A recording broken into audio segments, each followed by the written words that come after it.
ایک بادشاہ تھا، اس نے یہ اعلان کیا کہ میں ایک عالی شان مسجد بنانے والا ہوں، لیکن کوئی بھی اس میں کسی قسم کا کوئی تعاون نہ کرے، ہمیں کسی کی مدد نہیں چاہیے، میں خود ایک مسجد بناؤں گا جس میں سارا خرچہ میرا اپنا ہوگا۔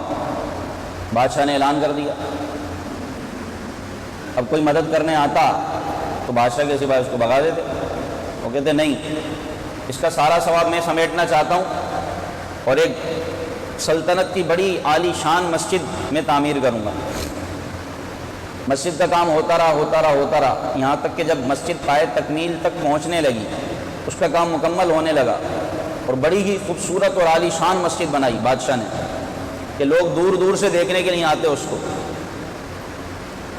جب کام مکمل ہو گیا اور مسجد کے تمام کام پائے تکمیل تک پہنچے تو بادشاہ بڑا خوش تھا کہ میں نے اتنی عالی شان مسجد بنائی کہ لوگ دور دور سے دیکھنے کے لیے آتے ہیں۔ تو ایک رات جب بادشاہ سویا تو اس نے خواب میں دیکھا کہ قیامت قائم ہو گئی اور لوگوں کا حساب کتاب شروع ہو گیا، یہاں تک کہ اس کو بھی حساب کتاب کے لیے لایا گیا۔ اس کا حساب کتاب شروع ہوا تو کسی اعلان کرنے والے نے اعلان کیا کہ بادشاہ کو لو اور جہنم میں ڈال دو، کیونکہ اس کی تمام نیکیاں برباد، اس نے جتنے بھی نیک اعمال کیے اور اس میں اس مسجد کا بھی ذکر تھا جو اس نے بڑی عالی شان طریقے سے بنائی تھی، اور کہا کہ اس کے تمام نیک اعمال برباد ہو گئے، بطور خاص وہ مسجد جو اس نے تعمیر کی اور دوسروں کو مدد کرنے سے روک دیا کہ وہ مسجد اس نے نمود و نمائش کے لیے اور اپنی واہ واہ کے لیے بنائی کہ میں ایسی مسجد بناؤں گا اور کسی سے اس میں کوئی مدد یا تعاون نہیں چاہتا، لہذا اس کو جہنم میں ڈال دیا جائے اور اس مسجد کا سارا ثواب فلاں جگہ پر رہنے والی بڑھیا کے نامہ اعمال میں داخل کر دیا جائے۔ اس بڑھیا کو لایا گیا، خواب میں یہ بادشاہ دیکھ رہا ہے، اور اس بڑھیا کو اس مسجد بنانے کا ثواب دیا گیا اور اس کے بدلے اس کو جنت میں بھیج دیا گیا۔ بادشاہ بیدار ہوا، بڑا پریشان کہ یہ میں نے کیا کر دیا۔ پھر اس نے اعلان کیا کہ سب اس میں مدد کریں، تعاون کریں، تو پھر وہ بڑھیا بھی آئی جس کو یہ پہچان گیا۔ بادشاہ نے اس بڑھیا کو اپنے پاس بلایا اور کہا کہ بوڑھی خاتون، تم نے ایسا کیا کیا تھا کہ مسجد کا سارا ثواب تمہیں مل گیا، مسجد بنانے کا سارا ثواب تمہیں دے دیا گیا، آخر تمہیں ایسا کیا کیا تھا؟ میں نے تو سب کو منع کر دیا تھا اور کسی نے ایک کیل تک مسجد میں نہیں ملائی، کیونکہ میرا حکم تھا کہ کوئی بھی مسجد میں کسی قسم کا تعاون نہیں کرے گا، یہ مسجد میں اکیلا بناؤں گا، لیکن تم نے ایسا کیا کیا کہ تم نے ساری مسجد بنانے کا ثواب حاصل کر لیا؟ تو اس بوڑھی خاتون نے کہا کہ میرا دل تو بڑا چاہ رہا تھا کہ میں بھی کچھ کروں، حالانکہ میرے پاس کچھ نہیں تھا، میں بھی مفلس تھی، غریب تھی، میرا بھی دل چاہا کہ میں بھی اس عالی شان مسجد میں اپنا حصہ ملاؤں تاکہ میرا بھی حصہ ہو جائے اور مجھے بھی برکتیں ملیں اور میرے لیے بھی صدقہ جاریہ ہو جائے۔ لیکن میں نے دیکھا کہ جو جانور مسجد کی اینٹیں، بجری اور گارا اٹھانے کے لیے مامور تھا، مسجد کی اینٹیں جس جانور پر لاد کر لے جائی جا رہی تھیں، میں نے اس کو دیکھا وہ بہت پیاسا تھا اور پیاس کی وجہ سے اس کی زبان باہر نکلی ہوئی تھی۔ تو میں نے دل میں یہ سوچا کہ میں مسجد میں اپنا حصہ تو نہیں ملا سکتی، کم از کم جو جانور مسجد کے لیے کام کر رہا ہے اور جس پر مسجد کا سارا سامان جا رہا ہے، اسی کو کچھ پانی وانی پلا دوں، اسی کی کچھ مدد کر دوں۔ تو یہ سوچ کر میں نے اس مسجد پر کام کرنے والے جانور کو، اس سواری کو پانی پلائی، اس کو پانی پلایا اور اس کو سیر کر دیا۔ اللہ تبارک و تعالیٰ کو میری یہ ادا پسند آ گئی، یعنی مسجد میں تو حصہ نہیں ملا سکی، لیکن مسجد کے لیے جو سواری معمور تھی کہ وہ مسجد کی اینٹیں، مسجد کی بجری، مسجد کا گارا، کیونکہ پہلے سواریوں کا سسٹم تھا، جانوروں کا سسٹم تھا، گاڑیاں تو تھیں نہیں، اس پر مسجد کا سارا سامان جاتا تھا، تو اس نے اس کے ساتھ نیکی کی، اس کے ساتھ بھلائی کی، اس جانور کو پانی پلا دیا، اللہ پاک نے سارا ثواب مسجد بنانے کا اس بڑھیا کے نامہ اعمال میں داخل کر دیا۔ سبحان اللہ، یہ ہوتا ہے اخلاص، اللہ کے لیے عمل کرنا۔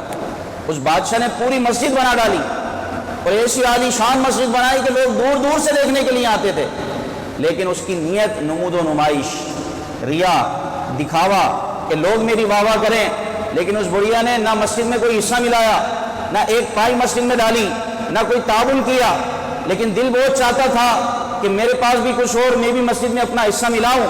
اس نے اس جانور کو پانی پلایا جو مسجد کے کاموں میں مامور تھا. اللہ پاک نے اس کے اخلاص اور سچی نیت کی برکت سے مسجد بنانے کا سارا ثواب اس کے نامہ اعمال میں داخل کر دیا. تو یہ ہے اخلاص. اللہ پاک ہم جو بھی نیک عمل کریں اخلاص کے ساتھ کریں تو وہ قبول ہے. بندوں سے کوئی امید نہ ہو, صرف اللہ کی ذات سے امید ہو کہ وہی اجر دے گا, وہی ثواب دے گا. بندوں سے کوئی امید نہ ہو کہ میں نے یہ کام کروایا ہے یا میں نے یہ دیا ہے تو لوگ میری واہ واہ کریں. تو جس کو اللہ نے دیا ہے ان کے لیے بھی اس میں درس ہے کہ دل کھول کر اللہ کی راہ میں خرچ کریں جتنا آپ کر سکتے ہیں, اور اس کو اپنے لیے کوئی بوجھ یا کوئی ٹیکس نہ سمجھیں, بلکہ جو حسب توفیق حسب استطاعت آپ اللہ کے گھر کی خدمت کر سکتے ہیں اس میں دے سکتے ہیں دیں, کہ نہ جانے اس کے بدلے اللہ تعالیٰ ہمیں جنت میں محل عطا فرمائے. اور پھر امید اللہ کی ذات سے رکھیں, دے کے بھول جائیں, دے کر بھول جائیں, اور اللہ کی ذات سے امید رکھیں. نیکی کرو اور بھول جاؤ, گناہ کرو تو یاد رکھو, یہ ہمیں حکم ہے. ہم نیکی کریں تو بھول جائیں, اپنے گناہوں کو یاد رکھیں, لیکن ہم نیکی کر کے یاد رکھتے ہیں, گناہ کر کے بھول جاتے ہیں. حالانکہ حکم یہ ہے کہ جب نیکی کرو تو اس کو بھول جاؤ. اب اس کو نہ آپ نے یاد کرنا ہے, نہ اپنے جناب لوگوں میں تذکرہ کرنا ہے, اب بھول جاؤ. گناہ کرو تو اس کو یاد رکھو تاکہ آئندہ وہ گناہ نہ کریں. اللہ پاک ہمیں اس پر عمل کرنے کی توفیق عطا فرمائے.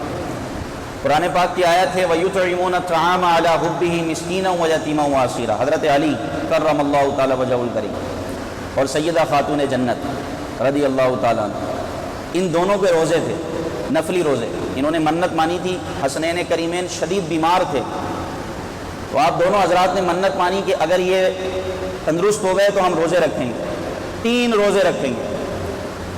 تو آپ دونوں حضرات نے حسنین کریمین امام حسن اور حسین کی صحت یابی پر 3 روزے رکھے. تو جب پہلا دن تھا اور افطار کا وقت تھا,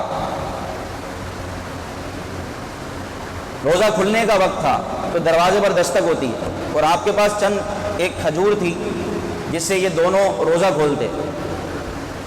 کن کا گھر ہے یہ؟ شہزادی کونین سیدہ خاتون جنت, جن کا نام بھی ہم ادب سے لیتے ہیں. جب نام لیتے ہیں تو دل میں تعظیم بڑھ جاتی ہے. ان کا گھر جو شہزادی کونین ہے, جو سیدۃ نساء اہل الجنہ, جنتی عورتوں کی سردار, اور ان کے گھر پہ کھانے کے لیے صرف چند کھجوریں, روزہ کھولنے کے لیے صرف چند کھجوریں. جگر وہ ہوتا ہے جو خون بناتا ہے. جگر کا کام کیا ہوتا ہے؟ جسم میں خون بنانے کا. نبی پاک صلی اللہ علیہ وسلم نے فرمایا میرے جگر کا ٹکڑا ہے. اور ان کا حال یہ تھا کہ گھر میں کھانے کو کچھ نہیں ہوتا تھا, فاقے ہوتے تھے, اکیلے سارا کام گھر کا خود کیا کرتی تھی سیدہ خاتون جنت, اور ماتھے پر شکن تک نہیں آتا, ہاتھ میں چھالے پڑ جاتے, آپ خود چکی چلایا کرتی تھی, خود سارے گھر کے کام کیا کرتی تھی, لیکن کبھی کوئی شکوہ نہیں کیا. حالانکہ چاہتی تو آپ کتنے خادم لا سکتی تھی, کتنے خادم آ کر بغیر کسی اجرت کے صرف اعزاز سمجھ کر آپ کے گھر کا کام کرتے کہ آپ شہزادی کونین ہیں. مولا علی کرم اللہ تعالیٰ وجہ الکریم نے جب یہ دیکھا کہ یہ فاطمہ سارے گھر کا کام تنہا کرتی ہیں اور ان کے کام کر کر کے ہاتھوں میں چھالے پڑ گئے, تو انہوں نے مشورہ دیا کہ آپ نبی پاک صلی اللہ علیہ وسلم کی بارگاہ میں جائیں اور کچھ خادم آئیں, ایک خادمہ یا ایک خادم لے آئیں تاکہ آپ کے لیے کوئی سہولت اور آرام ہو جائے, آپ حضور کی بارگاہ میں جائیں. تو یہ مولا علی کے کہنے پر نبی پاک صلی اللہ علیہ وسلم کی بارگاہ میں جاتی ہیں سیدہ خاتون جنت. سبحان اللہ. عرض کرتی ہیں کہ بابا جان مجھے ایک خادم عنایت فرمائیں, یا ایک خادمہ عنایت فرمائیں کہ جو میرے کام میں ہاتھ بٹائے. میں گھر کا سارا کام تنہا کرتی ہوں اور تھک جاتی ہوں. تو سنیں نبی پاک صلی اللہ علیہ وسلم اس وقت غلام سب کو دے رہے ہیں, سب کو تقسیم کر رہے ہیں, لیکن سیدہ خاتون جنت سے فرماتے ہیں فاطمہ کیا میں اس سے بہتر چیز نہ بتاؤں جو تمہیں راحت پہنچائے, جو تمہیں سکون پہنچائے؟ عرض کی بابا جان بالکل, اس سے بہتر کوئی چیز ہو تو آپ مجھے بتائیں. فرمایا کہ 33 مرتبہ سبحان اللہ, 33 مرتبہ الحمدللہ اور 34 مرتبہ اللہ اکبر پڑھ لیا کرو, یہ تمہیں غلاموں سے زیادہ بہتر ہے. تسبیح فاطمہ, یہ نبی پاک صلی اللہ علیہ وسلم نے سیدہ خاتون جنت کو تعلیم فرمائی کہ 33 مرتبہ سبحان اللہ, 33 مرتبہ الحمدللہ اور 34 مرتبہ اللہ اکبر کہہ لو, یہ تمہیں کافی ہوگی. سبحان اللہ. کیسی پیاری تعلیم ہے, کیسی پیاری تربیت ہے آپ چاہتے تو غلام عطا فرما دیتے، آپ تو سب کو دے رہے غلام، سب کو تقسیم کر رہے ہیں، لیکن اپنی شہزادی کو، اپنی بیٹی کو فرمایا کہ یہ پڑھو، یہ تمہارے غموں کو دور کر دے گا، تمہاری پریشانی کو دور کر دے گا، تمہاری تھکن کو دور کر دے گا۔ اللہ اکبر۔ یہ شہزادی کونین روزہ رکھتی ہیں، اور نفلی روزہ تھا، رمضان کا روزہ نہیں، نفلی روزہ، منت کا روزہ۔ حضرت علی کرم اللہ تعالی وجہ الکریم روزہ رکھتے ہیں، افطار کا وقت ہوتا ہے کہ دروازے پہ دستک ہوتی ہے، مولا کائنات حضرت علی المرتضیٰ شیر خدا کرم اللہ تعالی وجہ الکریم جب دیکھتے ہیں تو ایک مسکین دروازے پر کھڑا ہے اور اللہ کے نام پر کچھ مانگ رہا ہے، کچھ طلب کر رہا ہے۔ یہ دونوں حضرات اپنے آگے کی کھجوریں اٹھا کر اس کو دے دیتے ہیں، اپنے آگے کی کھجوریں اٹھا کر اس کو دے دیتے ہیں، اور اگلے دن کا روزہ رکھ لیتے ہیں اور کچھ نہیں کھاتے، کیونکہ گھر میں کچھ تھا ہی نہیں، سحری کا وقت ہوتا ہے، نیت کر لیتے ہیں روزے کی، اگلے دن کا روزہ بغیر کچھ کھائے پیے رکھ لیتے ہیں۔ اللہ اکبر۔ سارا دن بھوک پیاس کی حالت میں گزرتا ہے، پھر افطاری کا وقت ہوتا ہے دوسرے دن، اور جیسے ہی روزہ کھلنے والا ہوتا ہے پھر دروازے پر دستک ہوتی ہے۔ جب دروازہ کھولا جاتا ہے تو دیکھتے ہیں کہ ایک یتیم ہے اور وہ کچھ طلب کر رہا ہے، اللہ کی راہ میں کچھ مانگ رہا ہے، ان کے پاس کچھ نہیں ہوتا تو یہ وہی کھجوریں جو اپنی افطار کے لیے رکھی ہوتی ہے وہ دوبارہ اس یتیم کو دے دیتے ہیں، دوبارہ راہ خدا میں خرچ کر دیتے ہیں، دوبارہ صدقہ کر دیتے ہیں اور اس یتیم کی مدد کرتے ہیں۔ اللہ اکبر۔ اور پھر تیسرے دن کا روزہ بغیر کچھ کھائے پیے رکھ لیتے ہیں، تو گھر میں تو کچھ تھا نہیں، تیسرے دن کا روزہ، سحری کا وقت ہوا، نیت کر لی، اب تیسرا دن ہے، پورا دن محنت و مشقت میں گزرا، بھوک اور پیاس کے عالم میں گزرا، تیسرا دن ہوتا ہے۔ اللہ اکبر۔ یہ اہل بیت کے واقعات میں آپ کو بتا رہا ہوں۔ اور تیسرے دن جب روزہ افطار کرنے بیٹھتے ہیں تو اب ایک قیدی آتا ہے دروازے پر اور وہ صدا لگاتا ہے کہ مجھے اللہ کے نام پر دیا جائے، میری مدد کی جائے، میں ایک مفلس اور ایک غریب شخص ہوں، میں ایک قیدی تھا جس کے پاس اب کچھ نہیں ہے۔ آپ جب اس کی صدائیں سنتے ہیں تو یہ دونوں ہستیاں سیدہ خاتون جنت مولا علی کرم اللہ تعالی وجہ الکریم پھر دوبارہ وہ چند کھجوریں جو آپ کے پاس کی افطار کے لیے وہ آپ کھجوریں اس کو دے دیتے ہیں اور پانی پی کے روزہ کھول لیتے ہیں۔ 3 دن مسلسل ایسا ہوا، پہلے یتیم مسکین آیا، اس کی مدد کی اور سب اس کو دے دیا جو کھجوریں ان کے پاس تھی۔ دوسرے دن یتیم آتا ہے، اس کی مدد کرتے ہیں اور اپنے حصے کا سارا کھانا اس کو دے دیتے ہیں۔ پھر قیدی آتا ہے، اسیر آتا ہے، آپ اس کی مدد کرتے ہیں اور اس کے حصے کا کھانا، اپنے حصے کا کھانا اس کو عطا فرما دیتے ہیں اور بغیر کھائے اگلے دن کا روزہ رکھ لیتے ہیں۔ مسلسل 3 دن ایسا ہوا۔ اللہ اکبر۔ آپ بتائیے ان کو ایمان سے کیسے بھرے تھے کہ اپنے حصے کا کھانا، اپنی کھجوروں کا کھانا ان کو عطا فرما دیتے۔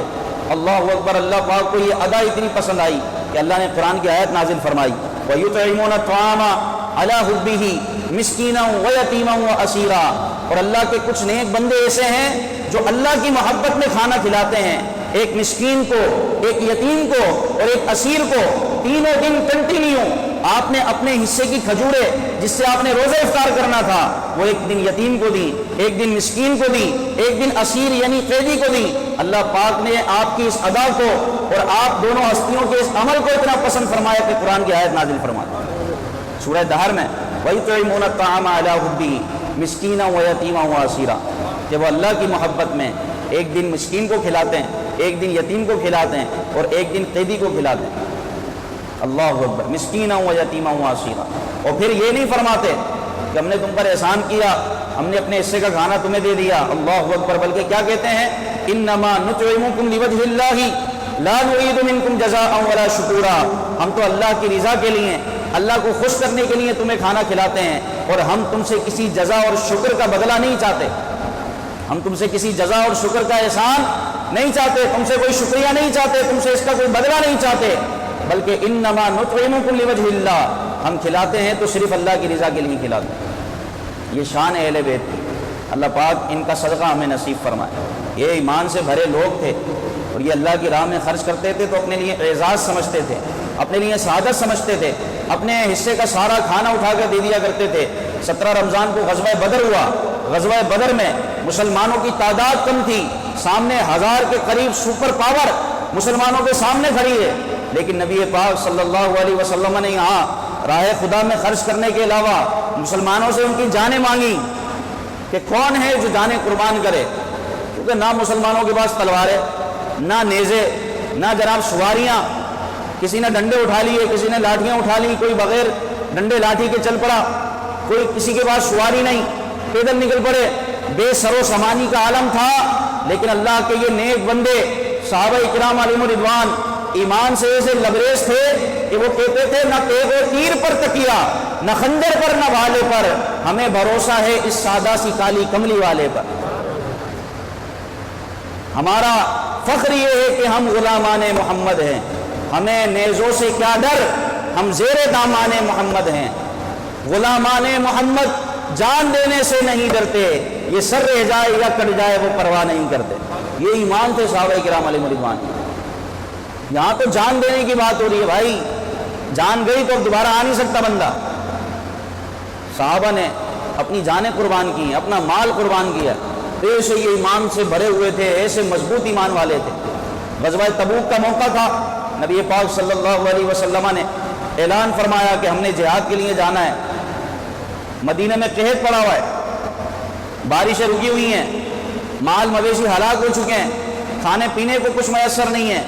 ایسے عالم میں جب رومی مسلمانوں کے خلاف جمع ہوئے، غزوہ تبوک ہونا شروع ہوا اور غزوہ تبوک کا سلسلہ ہوا، تو نبی پاک صلی اللہ علیہ وسلم نے صحابہ میں اعلان فرمایا کہ جہاں حال یہ تھا کہ کھانے پینے کو کچھ نہیں تھا، حال یہ تھا کہ بارشیں رکی ہوئی تھی، حال یہ تھا کہ سخت قحط تھا، مال مویشی ہلاک ہو گئے تھے، خود پریشانی کے عالم میں تھے سارے صحابہ اور مسلمان، لیکن حضور نے اعلان فرمایا کہ ہم نے تبوک کے لیے نکلنا ہے، ہم نے جہاد کے لیے نکلنا ہے۔ نبی پاک صلی اللہ علیہ وسلم کی آواز پر لبیک کہتے ہوئے 30,000 صحابہ جمع ہو گئے، سب جمع ہو گئے، اور حضور نے فرمایا کہ سواریاں نہیں ہیں، آلات حرب و ضرب نہیں ہے، جہاد کا سامان نہیں ہے، لہذا سب اللہ کی راہ میں اپنا اپنا مال پیش کریں، تھا کیا جو پیش کریں۔ لیکن سیدنا صدیق اکبر رضی اللہ تعالیٰ عنہ گھر جاتے، جو کچھ ہوتا ہے گھر کا سارا سامان سمیٹ کر حضور کی بارگاہ میں لے کر آ جاتے۔ حضور نے پوچھا ہے ابو بکر گھر والوں کے لیے کیا چھوڑا؟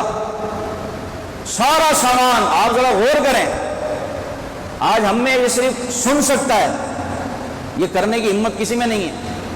گھر کا سارا سامان لے کر آ گئے اور نبی پاک صلی اللہ علیہ وسلم کے سامنے رکھ دیا، اپنا لباس جو وہ پہنے رہے تھے وہ اتار دیا، وہ بھی راہ خدا میں پیش کر دیا، اور ایک ٹاٹ کا، ایک اون کا لباس پہنا، اس کے بٹن تک اتار دیے، راہ خدا میں دے دیے، اور اس بٹن کی جگہ ببول کے کانٹے لگائے، اور سارا سامان، گھر کا سارا مال و منال، سارا متاع جو کچھ اس وقت ان کے پاس تھا، نبی پاک صلی اللہ علیہ وسلم کی بارگاہ میں پیش کر دیا، اور اس شان سے آئے کہ ٹاٹ کا لباس پہنے میں اور بٹن کی جگہ کانٹے لگے میں۔ حضرت عمر نے اپنا آدھا مال رسول اللہ کی بارگاہ میں پیش کیا۔ حضور نے فرمایا کہ ابو بکر گھر والوں کے لیے کتنا چھوڑا؟ کچھ گھر والوں کے لیے بچا کر آئے؟ عرض کی یا رسول اللہ ابقیت اللہ و رسولہ، میں نے اللہ اور اس کے رسول کو چھوڑا ہے، ان کی مدد اور ان کی کفایت ہے۔ سارا مال میں بارگاہ رسالت میں لے آیا، اللہ پاک نے سلام بھیجا جبریل امین کے ذریعے کہ ابو بکر کو اللہ سلام کہتا ہے، اور آج فرشتوں نے وہی لباس پہنا ہے جو ابو بکر نے پہنا ہے۔ حضرت عثمان نے، آپ مالدار صحابی تھے، تاجر تھے، بہت زیادہ مال رسول اللہ صلی اللہ علیہ وسلم کی بارگاہ میں پیش کیا، راہ خدا میں نکالا۔ حضور علیہ السلام نے فرمایا اے اللہ عثمان سے راضی ہو جا کیونکہ اس نے مجھے راضی کر دیا۔ ایک صحابی تھے ابو عقیل انصاری، بڑے غریب صحابی تھے، دن بھر مزدوری کر کے پانی بھر بھر کے لوگوں کو پلاتے تھے، اس سے جو پیسے ملتے اس سے ان کا گزر بسر ہوتا تھا۔ انہوں نے اس دن کی ساری مزدوری جمع کر کے چند کھجوریں خریدی، اور وہ کھجوریں لے کر بارگاہ رسالت میں حاضر ہو گئے۔ وہ 4 کلو کے قریب کھجوریں تھیں، ایک سا، اور وہ کھجوریں لے کر آئے، یا رسول اللہ یہ میرے دن بھر کی کمائی ہے، میں بھی چاہتا ہوں کہ میرا حصہ بھی راہ خدا میں شامل ہو جائے۔ کسی صحابی نے منو کھجوریں دی، لیکن حضرت ابو عقیل انصاری غریب صحابی تھے، یہ 4 کلو کے قریب کھجوریں لے کر آئے اور بارگاہ رسالت میں پیش کی، یا رسول اللہ یہ دن بھر کی میری کمائی تھی، میں بھی چاہتا ہوں کہ میرا حصہ بھی راہ خدا میں شامل ہو جائے۔ نبی پاک صلی اللہ علیہ وسلم بے حد خوش ہوئے، اور اتنے خوش ہوئے کہ آپ کی یہ چند کھجوریں تمام مالوں کے اوپر رکھ دی، تمام مالوں کے اوپر رکھ دی، اور اس طرح اپنے جان نثار صحابی کی دلجوئی فرمائی۔ یہ صحابہ کے جذبات تھے اور ایمان تھے، جو ایمان سے لبریز سے بھرے ہوئے تھے۔ ان کو دنیاوی مال و منال عزیز نہیں تھا، ان کو آخرت عزیز تھی کہ ہم یہاں جو دیں گے وہ ہمارے لیے ذخیرہ ہو جائے گا، وہ ہمارے لیے ذخیرہ ہو جائے. آخرت پر پکا ایمان تھا بھائی ان لوگوں کا، کامل ایمان تھا، یقین تھا. جیسے آج ہم اپنے سامنے پیسوں کو دیکھتے ہیں خوش ہو جاتے ہیں، وہ ایسے نیکیوں کو دیکھتے تھے خوش ہو جاتے. اور ہمارا حال تو بے حال ہے. اللہ ہمیں صحابہ کے نقش قدم پر چلنے کی توفیق عطا فرمائے، صحابہ کا فیضان اللہ پاک ہمیں عطا فرمائے. تو یہ ان کی شان تھی، ایمان سے بھرے ہوئے تھے، ایمان سے لبریز تھے. یہ نبی پاک صلی اللہ علیہ وسلم کی راہ میں اپنا سارا مال پیش کر دیا کرتے تھے. تو اللہ پاک ہمیں ان کا صدقہ نصیب فرمائے، ہم ان کے نقش قدم پر چلیں. اور اللہ نے جو آپ کو دیا ہے حسب استطاعت، راہ خدا میں خرچ کریں دل کھول کر.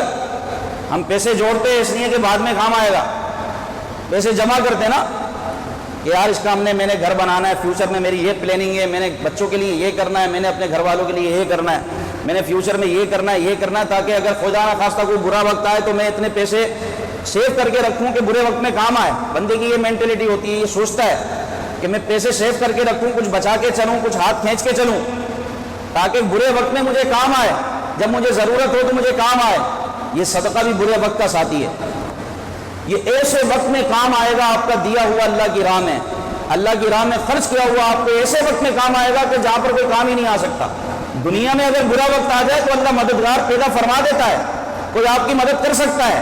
لیکن قیامت کے دن اگر برا وقت آ گیا اور ایک نیکی بھی کم پڑ گئی، خدا کی قسم پوری مخلوقات ہوں گی، کوئی کسی کی مدد نہیں کرے گا، کوئی کسی کو ایک نیکی نہیں دے گا.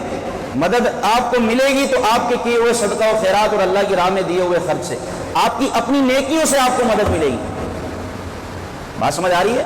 آپ کو آپ کی اپنی نیکیاں بچائیں گی جو اللہ کی بارگاہ میں مقبول ہو گئی ہوں گی، جو نبی پاک صلی اللہ علیہ وسلم کے صدقے میں اللہ قبول فرما لے گا، وہ نیکی آپ کو بچائیں گی. تو اللہ پاک ہمیں بھی ایمانی جذبات عطا فرمائے.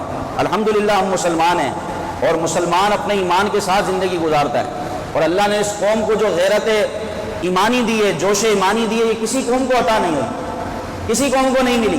صرف مسلمان کو اللہ نے غیرت ایمانی دی ہے کہ جب اس پر ایمان غالب ہوتا ہے نا تو یہ سبحان اللہ وہ کام کر جاتا ہے جو اللہ تبارک و تعالیٰ اپنے نیک بندوں سے لیا کرتا تھا. جب مسلمان پر ایمان طاری ہوتا ہے، ایمان غالب آ جاتا ہے، جوش ایمانی، یہ مسلمانوں کا مقدر ہے. لیکن ایک تعداد ہم میں ایسی ہے جو غفلت کا شکار ہے. جناب جو زکوٰۃ بھی نکالے گے تو پہلے دل پہ ہاتھ رکھیں گے، اتنا مال میں زکوٰۃ میں نکال رہا ہوں، اتنی مشکل سے میں نے کمایا ہے اور میں زکوٰۃ دے رہا ہوں، اتنا مال غریبوں میں دے دوں، بلا وجہ میں دے دوں، یہ بیٹھ کے کھائیں اور ہم کما کے محنت کر کے اپنا مال دیں. ارے اللہ کے بندے یہ سوچ تو صحیح، تو نے زکوٰۃ نکالی تو اللہ نے تیرا مال کتنا بڑھا دیا. تو نے پچھلے سال زکوٰۃ نکالی تھی 10,000، اس سال نکالی ہے 20,000، ہر سال تو بڑھ کے زکوٰۃ نکال رہا ہے. تو یہ اسی کی تو برکتیں ہیں کہ تیرے مال سے غریبوں کی مدد ہو رہی ہے، اللہ خوش ہو کے تیرے مال کو بڑھا رہا ہے. یہ تو حدیث قدسی ہے، اے ابن آدم اپنا مال میری راہ میں خرچ کر کے محفوظ کر لے، نہ لٹے گا نہ جلے گا، بلکہ تجھے اس وقت کام آئے گا جب تجھے سب سے زیادہ ضرورت ہوگی، اور وہ قیامت کا دن ہوگا. قیامت کا دن ہوگا. اللہ تعالیٰ دنیا میں مدد فرماتا ہے جو اللہ کی راہ میں اپنا مال پیش کرتے ہیں سچے دل سے، اچھے دل سے اور خوش ہو کر سعادت سمجھ کر خرچ کرتے ہیں. اللہ آنے والی مصیبتوں کو ٹال دیتا ہے کیونکہ صدقہ 70 بلاؤں سے بندے کو بچاتا ہے. ایک روایت میں اس طرح ہے کہ جو بندہ اللہ کی راہ میں خرچ کرتا ہے، اور راہ خدا میں خرچ کرنے کے بہت سارے مواقع میں نے آپ کو بتا دیا، غریب کی مدد کرنا، یتیم کی مدد کرنا، بیواؤں کی مدد کرنا، پڑوسیوں کی مدد کرنا، ٹوٹا ہوا روڈ ہے اس کو بنا دینا، یہ بھی مدد ہے. اسی طرح مسجد بنانا، یہ تو افضل ترین مدد ہے. اللہ کے پاک کے گھر کی مدد کرنا، اللہ پاک کے گھر میں تعمیر و ترقی کے کام کرنا، اس میں تعاون کرنا، مدرسے بنانا، کسی عالم کی مدد کرنا، طلبہ کو کتابیں خرید کے دے دینا، یہ سب راہ خدا میں خرچ کرنا ہے، اللہ کی راہ میں خرچ کرنا ہے. کسی مسافر کے پیسے گم ہو گئے، واقعی آپ کو لگتا ہے یار بندہ سچا، اس مسافر کی مدد کر دی، تو یہ بھی راہ خدا میں دینا ہے. بات سمجھ آ رہی ہے کہ وہ اپنے گھر تک پہنچ جائے، یہ بھی راہ خدا میں دینا ہے. تو جو راہ خدا میں خرچ کرتا ہے اس کی ایک مثال حدیث پاک میں بیان فرمایا کہ جو اللہ کی راہ میں خرچ کرتا ہے وہ صدقہ ہے، اور صدقہ بلاؤں کے جبڑے چیر کر نکلتا ہے. یعنی جو بھی مصیبتیں بنائے آنے والی تھیں مسلمان پر، صدقہ اس آنے والی مصیبت سے مسلمان کو بچا لیتا ہے. تو اللہ پاک رحمت فرمائے اور کھلے دل سے. اب چونکہ رمضانوں میں ایک تعداد مسلمانوں کی زکوٰۃ اور فطرہ ادا کرتی ہے، تو دل پہ کوئی بوجھ نہیں ہونا چاہیے، بلکہ سعادت سمجھنا چاہیے اللہ نے مجھے اس قابل بنایا. خوش دلی سے ہو سکے تو زیادہ ہی نکالیں کہ اللہ پاک مجھے اور عطا فرمائے گا. اور پھر جہاں آپ مال اللہ کی راہ میں دے رہے وہاں اپنا وقت بھی اللہ کی راہ میں دیں بھائی، نماز پابندی سے پڑھیں اور اپنا وقت 24 گھنٹوں میں سے کوئی وقت خاص کر کے دین کے کاموں کے لیے نکالیں۔ دین کا کام بھی تو ہم نے کرنا ہے، صحابہ نے جہاں اپنا مال پیش کیا وہاں دین کا کام بھی کیا۔ اب ہمارے یہاں ذہن بنا ہوا ہوتا بھائی میں نے مال دینا ہے، مال سے مدد کرنی ہے دبا کر، اور جناب بڑی بڑی پارٹیاں مال دے رہے ہوتے ہیں، مدد کر رہے ہوتے ہیں، نمازوں میں غائب ہوتے ہیں۔ بھائی آپ کے مال اصل تو ہمیں آپ چاہیے، آپ کا وقت درکار ہے۔ کوئی مالدار شخص جہاں اپنے مال سے مدد کر رہا ہے دین کی، اگر وہ خود اپنے وقت سے، اپنے ہاتھوں سے، اپنی ذات سے دین کی مدد کرے گا تو بتائیے کتنا فائدہ ہوگا۔ آپ خود اپنا حصہ بھی ملائیں، اولاً تو نماز جو ہم پر فرض ہے وہ پابندی سے پڑھیں، پھر دین کے کاموں میں اپنا حصہ ملائیں۔ صحابہ اپنی زندگی میں یہ شامل کر لیں کہ کوئی ایک دین کا کام، کوئی ایک اسلام کا کوئی دینی کام، ذہن نصیب دعوت اسلامی کے 12 دینی کام ہیں، ان میں سے کوئی ایک کام اپنے ذمے لے لیں کہ یار میری ذات سے دین کو فائدہ ہو اور میں خود اس کام میں حصہ لوں، پھر انشاءاللہ دیکھیں کیسی برکتیں ملتی ہیں۔ اور رائے خدا میں جب دینے کی باری آئے تو کھلے دل سے دیں، اللہ کی راہ میں دیں۔ آپ کو شوق ہے یتیموں کی مدد کرنے کا، غریبوں کی مدد کرنے کا، بظاہر آپ کو کوئی نظر نہیں آتا، آپ سمجھتے ہیں یار سب جو ہے نا وہ پیشہ ور فقیر ہے، کوئی اس طرح ہماری زکوٰۃ کی ضائع نہ ہو جائے، تو آپ دینا دعوت اسلامی کو جو اب یتیموں کی بھی مدد کر رہی ہے۔ اور آپ کو سن کر خوشی ہوگی کہ الحمدللہ دعوت اسلامی کا جو شعبہ ہے ویلفیئر، FGRF جو دعوت اسلامی کی ایک ویلفیئر ہے، جیسے سیلانی ویلفیئر ہے اسی طرح دعوت اسلامی کی ایک ویلفیئر قائم ہوئی ہے۔ 2005 سے اس کا آغاز ہو گیا تھا، اب الحمدللہ یہ جس طرح غریبوں کے گھروں میں ہزاروں لوگوں کے گھروں میں راشن پہنچا رہی ہے، غریبوں کی مدد کر رہی ہے، دعوت اسلامی نے اپنا یتیم خانہ بھی کھول دیا، یتیموں کی پرورش بھی کرے گی آپ کی دعوت اسلامی۔ اور اس یتیم خانے کی تعمیرات کا کام بھی اب شروع ہو چکا ہے، اور وہ کہیں اور نہیں، آپ ہی کی نارتھ کراچی میں جو فیض مدینہ مسجد ہے وہاں پر یہ پہلا یتیم خانہ کھولنے جا رہی ہے دعوت اسلامی۔ تو آپ مدد کرو بھائی، دعوت اسلامی تو یتیموں کی بھی مدد کر رہی ہے، غریبوں کی بھی مدد کر رہی ہے۔ بعض لوگوں کو یہ شکوہ ہوتا ہے یار ان کا کام تو صرف مسجدیں بنانا ہے اور مدرسے بنانا ہے، تو بھائی یہ کس نے کہہ دیا؟ دعوت اسلامی الحمدللہ جتنا غریبوں کا مالی تعاون کرتی ہے، غریبوں کا مال کے ذریعے مدد کرتی ہے، اسی طرح غریبوں کی اور مسلمانوں کی عقیدوں کی بھی حفاظت کرتی ہے۔ تو یہ دونوں طرح دعوت اسلامی دین کی حفاظت بھی کر رہی ہے، اور دعوت اسلامی نے اب یہ اسٹینڈ لیا ہے کہ الحمدللہ دعوت اسلامی مالی طور پر بھی تعاون کر رہی ہے، اور یہ سب آپ کے تعاون سے ہوگا۔ ہمارے نوجوانوں میں ایک تعداد ایسی ہے جو اللہ تللو میں اتنا خرچ کر لیتے ہیں، ہزاروں روپے اٹھا دیتے ہیں، ان کو کوئی پرواہ نہیں ہوتی، لیکن جب رائے خدا میں دینے کی باری آتی ہے تو وہ سوچتے ہیں۔ ہمارے لوگوں میں یہ پرابلم ہے، آپ دعوتوں کے نام پر ہزاروں روپے اٹھا دو، گھومنے کے نام پر مری چلے جائیں جناب، لاکھوں روپے اٹھا دیے، ماتھے پہ شکن تک نہیں آیا، لیکن جب اللہ کی راہ میں دینے کی باری ہوتی ہے او ہو اتنا نکل گیا۔ تو آپ سوچیں پھر ہم کہاں کھڑے ہیں۔ اور ایک وہ ہمارے ہیرو اور ہمارے آئیڈیل لوگ، ہمارے صحابہ کرام جو 17 رمضان روزے کے عالم میں، رمضان کا مہینہ تھا، سامنے سپر پاور ہے، 1000 کے قریب کافروں کا لشکر ہے، یہاں 313 مسلمان ہیں، لیکن ایمان سے ایسے بھرے تھے کہ اللہ پاک نے بدر کے دن، حالانکہ بے سر و سامانی تھی، سامان بھی لڑنے کا پورا نہیں تھا، لیکن اللہ نے مسلمانوں کو فتح عطا فرمایا۔ اللہ ہمیں وہ جذبات اور وہ ایمان عطا فرمائے۔